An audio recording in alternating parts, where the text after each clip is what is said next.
if everyone could take their seats and panelists can join us. I know we have one panelist in the back, so if you could make your way up here, and I will introduce you guys into the final round of our day. So for our compliance session and our data governance session, we're going to go right through. So no breaks, gonna hit the topics hard and really go through how do you operationalize everything that you've learned today. So I want to start with my panelists.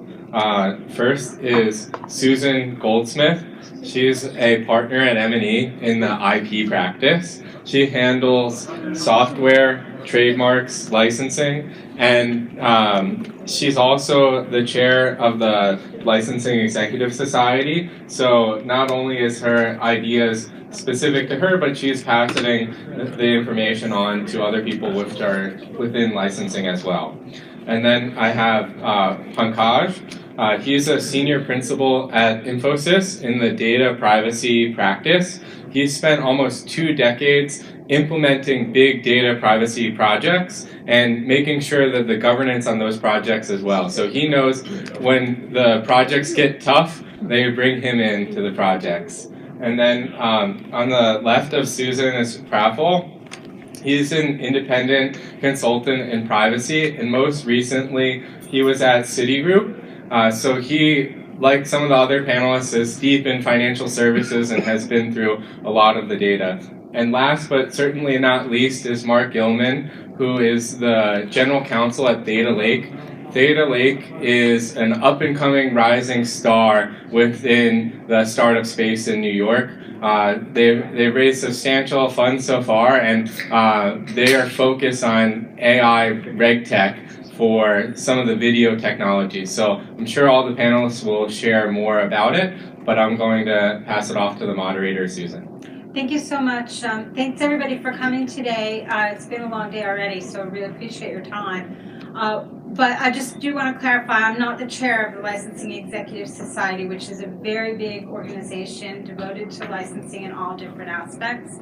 But I have been very active in it, and I was the chair of the software committee for some time. So thank you for that introduction. We're going to talk today for 40 minutes, and I'm going to really try and stay very close to that time, on the management of the process of data privacy compliance. And that's a really big topic, so I'm sure that people can talk about it for hours, but we're going to stick to the 40 minutes that have been allotted to us. So we do want to make this at least somewhat interactive. If you have questions as we go along, please just raise your hand and we'll try and answer them. So my first topic is really about how do you dive into this as a management function. How do you look at your privacy policy? What team members need to come together to review and provide information for your data privacy policy? And by the way, I say all the time, I write these policies and I don't even read them. Something bad is going to happen when somebody actually sits down to read your privacy policy. I think I saw one hand go up of who reads these. Nobody reads them. They're basically an opportunity for people to sue you, from my point of view. And therefore, you really need to be very clear about what it is that you do, and say what you do, and do what you say. And so the question becomes, how do you manage that process of providing that information that's real?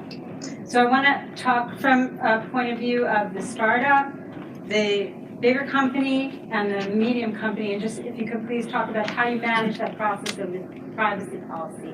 Yeah, sure. And for us, we're a risk and compliance platform for modern digital communications. What that really means is, as banks and insurers begin to use platforms like Zoom, Microsoft Teams, Cisco WebEx, that opens up a kind of multiplicity of communication functionality multiplicity of communication functionality that firms often lack transparency into. So what we do is we ingest audio, video, written content. We look at what's shown on a webcam, what's shared through a whiteboarding session. We run machine learning and natural language processing over all that information, and then we highlight the relevant regulatory and information security risks in all that content. So we can detect if someone showed a prospectus that they shouldn't have, if they said something that suggested they should take it offline when they really shouldn't, or kind of anything else that was chatted about or transferred in the file transfer. We, again, analyze all that information to highlight the relevant regulatory risk in a kind of unified workflow. So for us, from a privacy perspective, there's really kind of two components to it from a policy perspective, right? There's kind of external facing privacy policy, so what we have on our website and describes all the things that we do with information, and then there's also the internal aspect of it as well. So what is our Theta Lake's privacy policy for its own employees? And so I think that it's important to kind of focus on that distinction, because the way that you develop, draft, and socialize those policies is often going to be quite different. So I absolutely agree, Susan, in terms of those external facing policies. Again, they tend to be relatively dense. They will kind of describe in great detail what you do with information, and they're really out there for the public to review. They often go unreviewed, and there have been a lot of studies about attempting to make them more straightforward. So certainly kind of sympathetic to that. In terms of actually developing them, I think it's important to internally, and I worked at Morgan Stanley for a bunch of years before moving to Theta Lake, so I think the same holds true in both. But really understand, talk to your technologists, understand your platform, right? So I'm biased now because we're a technology platform. Understand how that platform works, where the data lives, where it goes, how you collect it, how you encrypt it, how you manage it, because your privacy policy, whether online or to your employees, really has to be an adequate and truthful representation of what you do with that information. So I think from that external facing perspective, it's really imperative to be clear on that. Similarly, internally, right? Making sure that folks internally understand what you do with their information, whether that's their HR information, that you collect as just kind of cost of doing business, whether there's offering feedback on other parts of the platform, or any other information that you might collect from the employees, that's going to be potentially relevant to and important. So from the policy perspective, again, talking to the folks in technology to make sure you understand how the kind of pipes work and what you're collecting and from whom, and then ensuring that you kind of reflect that in a reasonably easily digestible way in the policies themselves. Jim, answer that? Yeah, I have same. I'm kind of agree to the same thing. As Susan said, policy should clearly define and say exactly what you are going to do, and whatever that you are doing, it should be exactly what it should be in the policy. I have observed sometimes that some policies I have seen, privacy policies, they are just a bunch of bullet items. It depends on who writes them. Some of them are 20 pages long. Either way, it is not good enough, right? As Mark said, you have to work with your technology partners as well, so that you know exactly what data you have and what you are using it for and how you are going to use it for. Without knowing exactly how policy will be actually implemented in real life, there is a disconnect. So that's the main aspect that I focus on. Like that, make sure that you speak to the right kind of people, engage them while writing policy. So the policy is simple, precise, and clear.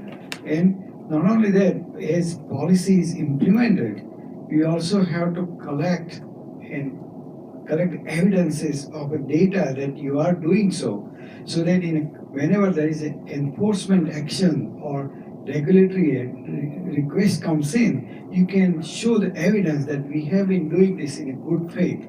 Here was the policy, this is how we did it, this is the evidence that we were doing all the way to, so that your regulators will be a lot more lenient to you because you have tried it in good faith. Great. And I want to ask, we're saying we. Who's we? Can you talk specifically about who we are who put this together? Yeah, so and thanks Mark and for covering the larger aspect of what it takes in the policies. But from the we perspective, as Suzanne asked, the policy is usually defined by the legal counsel and the compliance office in larger organizations, and most of the time the policies they would probably be pre-existing policies that are reviewed, analyzed, and the policies are when the policies have been refined, they're actually taken into consideration the existing policies that have been in practice and in place for a while, and what are the new regulatory needs that are coming into picture are being incorporated into the policies, and it goes through a similar cycle as Mark mentioned, the understanding of how the organization is working, what different aspects of policy are required, and it's in case of the data privacy space right now, what I've observed is while the privacy policy is important and has been changed and there has been an execution around how this goes through the cycle internally and externally, the other data policies, be it the data retention policy or the data governance policies, are also being looked into to make sure that it covers the whole 360-degree cycle of it. So yes, a team of compliance, legal, in coordination with an external advisory office with combination of business, tech, and operations do participate into defining or at least refining the initial draft of the policy, and that gets finalized by the compliance office. That's how, as we have observed, the larger organizations doing it. Right, so that's true for the larger organizations. I have to say, I have seen some startups who just copied privacy policies from their rivals or from competitors or from other people in the industry, and they just cut and pasted into their own thing. So while you know, and other companies that we've worked with who have started out with nothing, zero, no privacy policy, we have to build it from scratch. So that's frequently for startups and apps. So yeah, I can add a little bit to that. Yeah. I think, right, traditionally the way that policy works is that you have the kind of 3 lines of defense model that are common across all organizations, right, or most regulated organizations. On the front line, you have the business unit risk teams. The second line of defense is compliance, and then that third line of defense is audit. So it typically falls to compliance, who, in coordination with, as you said, legal, technology, come together to create those policies. It's really compliance who owns that function, right? So even though there may be input from many folks, it often falls on compliance or compliance's responsibility to maintain, draft, and coordinate those policies. And then just one other note in terms of the kind of drafting of them and making them specific or not. I mean, I think one of the big pitfalls that anyone falls into, whether it's a startup or a regulated firm, is to rely solely on kind of a templated policy that a consultant or someone would draft up for you, right? That's in very few cases is that going to be adequate for what you do, right? You can go online, you can grab a policy from anywhere, you could hire someone to draft a policy for you. If you don't kind of take from a policy that really reflects, what your organization does, or if you're working with a third party to draft a policy, if it doesn't match, how your operation works and how your technology works, it's a waste of time, right? I mean, that's something I've definitely learned throughout my career, is that for this to be meaningful, and as you said, like when the regulators come in, they don't really care, right? The policy should describe what you do. If it doesn't, you're in a lot of trouble. right. So we actually start with a detailed questionnaire when we help people do this. But I do want to talk about that compliance issue. I mean, there's a concept of a data privacy officer, which I think we've heard about today as well. And my feeling is that you have to have that functionality regardless, but in the smaller companies, it's a little harder. Maybe one of you can talk about the role of the data privacy officer, how that person is chosen in an organization, what kind of authority and responsibility they should have. Go ahead. One of you? Okay. So data privacy officer or data officer, sometimes different companies have different names and titles for it. I see more of an operational aspect of it. That's a person who is supposed to be the owner of the data. That means that's a person who defines which data is privacy related, which one is not related, how the data should be handled, where it should be stored, who should be able to access it, all the policies of access control. That's what the data officer's responsibility is supposed to be. But beyond that, there is a data management that comes into picture. Is now in real life, the data is stored somewhere, and someone is actually using it and executing and eventually disposal. So entire record management aspect, life cycle, is something part of data officer's responsibility. Sometimes they might have a data manager, or I think in GDPR, they have those controllers and all these different terms defined. Those are all fall under, according to my opinion, they all fall under data officer's responsibilities. Yes.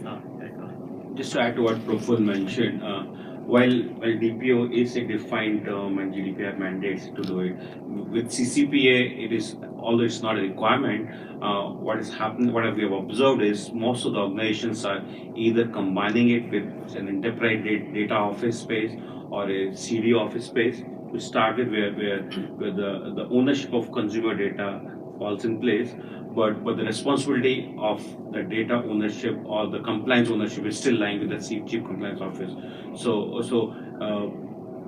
And based on my experience with multiple organizations, either small, mid-size, or larger, the role has been varied.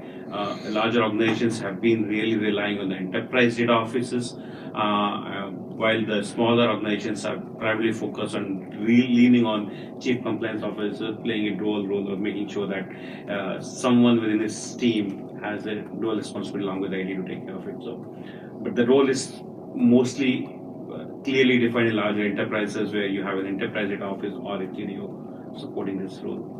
Right, I think that, like I said, I think the functionality has to be there, even if the title isn't.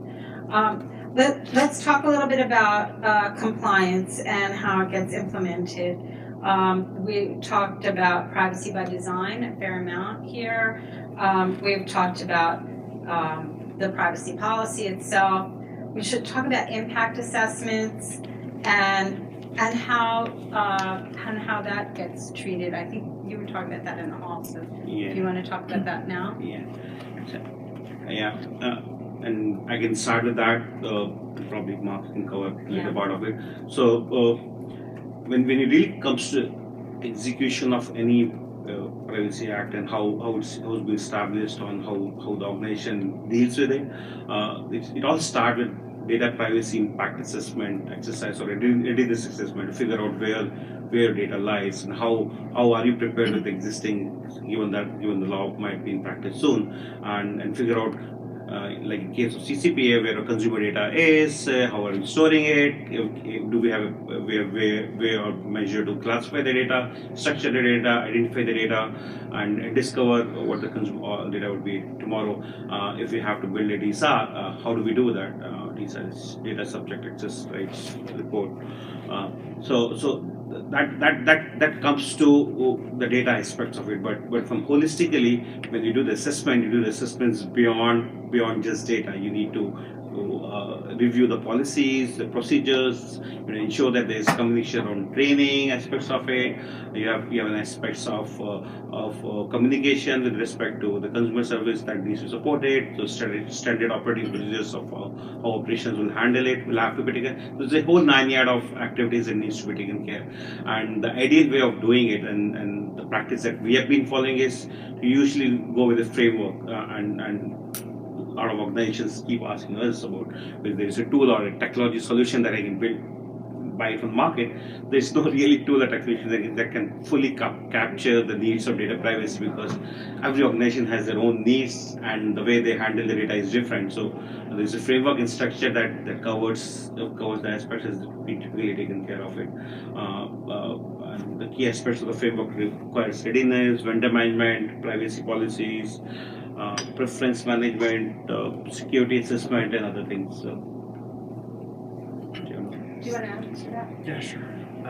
So I think, absolutely agree with all that. I think the way that we tend to think about it, and I've been been thinking about this a lot recently because we just went through our SOC 2 Type 2 audit, is, kind of going back to this theme of you really need to understand the kind of unique risks that your organization has and the unique risks that the technologies present.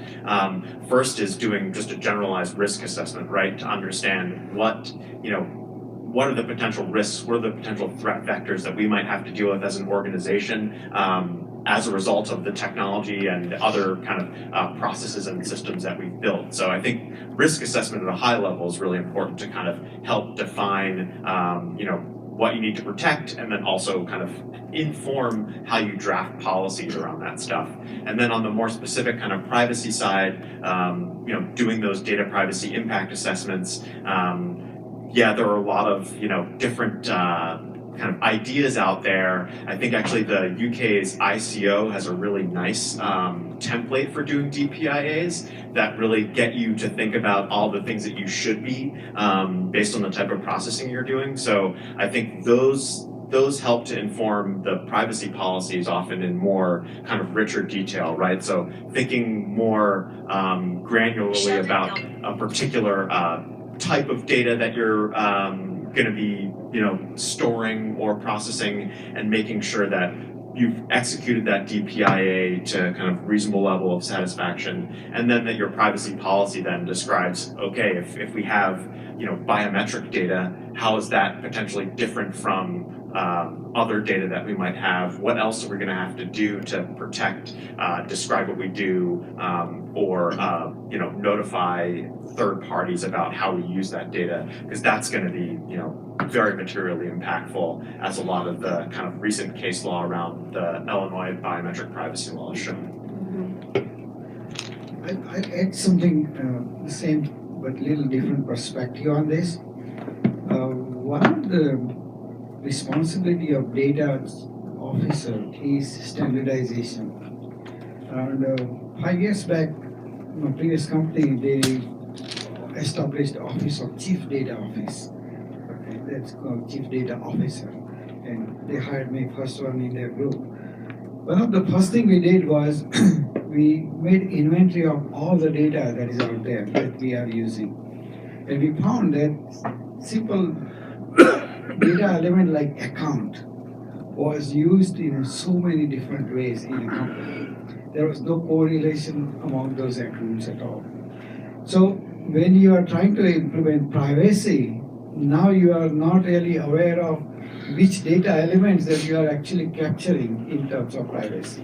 Right? You might have considered banking accounts, but you forgot about mortgage accounts, right? And they are both belong to the same person. Yes, you didn't know. So standardization is one of the most important aspects, and it takes time. But the chief data officer's responsibility is to standardize, so that then you can define which data falls into privacy category and which one is not, and you can implement across the board in the same way. So that's a very important point, is how do you control all the people who are working under these various aspects? It kind of reminds me from the point of view of controls as something like open source software, where you really don't know what people are necessarily doing and how that impacts you. So I'm kind of interested to know, how do you control for those things and make sure that everybody stays on the path? I guess that's a training question, a policy question, and what happens when somebody goes astray? I don't know who wants to answer that. You want to start with that? Yeah. Let's start with the practical experience that we are going through right now in the similar space. We're trying to execute it for a larger organization, end-to-end data privacy, right from assessment to actual execution on an implementation. We're building the training. So what we have observed is, while you can do as much as communication is required, then there is inherent need to have specific dedicated webinars first for the larger organizations, right, from business to operations to technology to compliance office, and also focus training sessions which caters to how it impacts the particular organizations or line of business. So that is what we have observed works, and we did it in a couple of ways. We initially came with a general webinar across the organization that covers the overview of privacy law and how it impacts the organization, and then we focused on specific business line or the sections or the corporate sections that may impact. So operations would have its own, customer service would have has its own specific areas of focus that need to cater to, and IT would have areas of responsibility that need to really focus more on. So that's how the training has to be divided, and the training has to be planned. There could be a regular sessions or a periodic session which you have to plan trainings and give analysis based on the changing dynamics. Now we can prepare for CCPA today or GDPR today, but there are new laws coming in, there are new things that are coming in. How does CCPA and YDFS, for example, the cybersecurity law overlap, and what are the areas that they need to especially take care of while you're working on YDFS? So cybersecurity might be more interesting knowing that rather than knowing about the nitty-gritties of just CCPA. Yeah, totally agree, Pankaj. I think kind of going back to one thing you said earlier, right? This notion of the different frameworks that you can leverage, whether it's NIST or CIS or what have you, as a template for your kind of information security protocols. I think the way that you protect information, you make that kind of practical, Susan, as you were talking about, like how do you ensure that the development team is being mindful of data privacy requirements and using data in appropriate ways. I think if you're, for us, as part of the SOC process and just kind of general philosophy, if you have a model whereby, you're thinking about things like least privilege and you're thinking about, identity access management, we really need to make sure that those controls are in place so that, your developers don't have access to like a God view, or that effectively you have that role-based access that makes helps to implement that privacy, those privacy requirements on a technical mechanism. So I think that's really important. Choosing one of those frameworks and then making sure that you have those technical controls in place to protect privacy. I'll add that encryption should be the part of the overall framework. The data, when it is not encrypted, could end up in the hands of developers, testers, even anyone else out there, because much of this data, you will be surprised that when database access happens, there are logs that are created. And these logs usually, which are really a line of code that is entered by software developers. It says this ID number. They are using these logs to capture data so that they can debug later, right? And sometimes it has account numbers. There's all kind of numbers they show up, and logs are never encrypted. Somebody can access the data logs. The data is gone. So encryption at every step is very important, whether it is in transit or during the consumption, or eventually you are trying to destroy it. Encryption is the most important part of it. Okay, so we have something less than 10 minutes left. I want to spend a few minutes on the stuff happens part of it. What happens if there's a disaster of some kind? And I want to talk about not just breach, but how things are handled for reporting for other kinds of inquiries. I am reminded in this regard that a couple of years ago there was a series of articles about Waze, the traffic program Waze, and there were, oh my God, articles about how Waze follows you everywhere. And you're like, so? Yeah, it's a GPS thing, so? But that was kind of a crisis for Waze and how that was handled, even though it wasn't a breach. It was certainly an inquiry, and there was some crisis management around it. So I just want to spend a few minutes on crisis management. I think that that's also part of this discussion on how to manage it. And I support financial services to a large extent. It's part of my day-to-day job. So I totally relate to what you're talking about. If there's a breach, it's a big thing. It's a big thing. And usually what I've experienced, and maybe Mark can add more on that. Usually what I've experienced, it typically comes top down. You got to have a what do you call a war room created when you have to manage. The war room, Any kind of breach or a non-compliance thing that has come up, because it involves not just data or customers, but primarily your reputation is at stake. And you have to mitigate that, besides making sure that there's no business impact with respect to the breach. Now a breach, if it happens with your credit information, like it happened to Equifax, has a larger impact than a breach to a car dealer agency. Maybe the data might be equally important, but who has access to it is also important.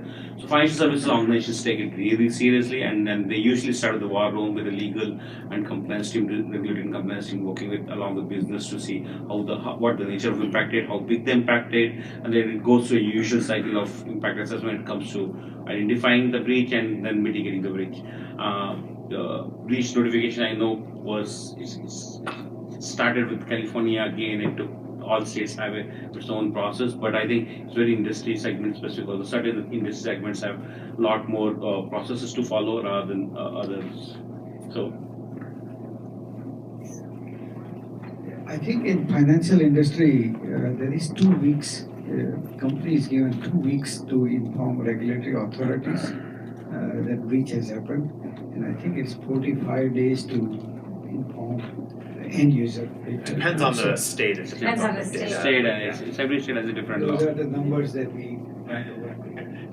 I think going back to kind of again, common theme, this notion of with breach response or just with incident response generally, having protocols set up that are kind of repeatable, that get tested, that you can execute on, and that are kind of familiar to everyone in the organization is a huge baseline, right? So we do an annual kind of incident response test where we go through our plan, we have a fictional incident, and we respond to the incident so that we can make sure that, okay, if there was a breach, how would we do this? Who needs to be involved? And you can actually get the couple of folks in the room, for us because we're small, it's like 5 people, to say like, okay, how would we do this? Who do we contact? You've got to have really close relationships with your general counsel, outside counsel, to make sure that they're a key point of contact. So I think being able to do things like disaster recovery and like a quarterly backup restoration, things like that, are also really important to kind of play into that either incident or breach story. And then the last component of that, and I think this is pretty widely practiced everywhere now, is cybersecurity insurance, right? So as another risk mitigation factor, almost everyone these days carries cyber insurance to help soften that financial burden. And then as now a vendor to financial services, there's absolutely an expectation among your clients that you maintain some level of cybersecurity insurance along with your E&O and GL and everything. Right. I think people need to think about business interruption insurance too, which is often left by the wayside. Do you want something else? So I see we just have a really few minutes left. So I want to open the floor for any questions that you have in the audience for us or our panel. Anybody have questions? Questions, comments? I just have one quick Yes. question. I guess maybe this is a little more towards Mark because he does the privacy policy. But so in your experience, have you ever, or maybe about with other organizations, where the exercise of actually reviewing the privacy policy or being asked to create a privacy policy precipitates a major overhaul of governance because you learn about things the organization's doing that are just problematic? Or does that never happen in your experience? It hasn't happened with me. I think the way that you I have. Okay. I would say the way that you protect against that is to, like, as a baseline, do some type of risk assessment and or data privacy impact assessment so that you can understand that. I mean, I can absolutely envision a scenario where something changes during the course of the year and you didn't know about it, and then, oh shit, like I have to look at this now. So I'll probably add, it is different from the what Mark mentioned. I have been into a current situation where exactly what you referred happened, where we were executing for the CCP, we're reviewing the privacy policy, we realized that the organization has not looked or updated the policies or tried to execute or try to test or audit it on that, and there's a lot of overhaul required, and it led to a lot of changes to the existing policies and processes in the organization. So it does happen. Most of the organizations have their processes to make sure that there is a periodic audit and compliance process which covers so that this kind of scenario doesn't happen. But this particular organization was like fast growing from a startup to a unicorn to a larger organization now in the span of 10 years. So probably did not follow the processes as much and the policies comes in the compliance part. I can see how that could happen, right? Yeah. In an organization And that hasn't been and I think it maintained makes a there, lot of it's been sense so to long. Excellent. the startup scenario. It might make a lot of sense. Yeah. I think one of the key factor here is accountability. Who owns the policy? The policy is written by someone. The person's name actually represents accountability. So the policy author is the one who is also responsible. If the same person is on a job, then that person is responsible for keeping the policy relevant and updated as things progress. I see it. Excellent. That is actually a point we're trying to get across to our clients as well, that we need to revisit privacy policies. This area is changing so rapidly. There are new requirements all the time. The privacy policies have to be updated. Your technology changes, and that means you're no longer doing what you say and saying what you do. And that's really important to look at these. You can't just set it and forget it. That's not the world we're living in right now. Excellent. Absolutely. All right, I want to thank all of our panelists and ask for a round of applause. And we're going to roll right into our next session. So if I could ask the next session panelists to please come up.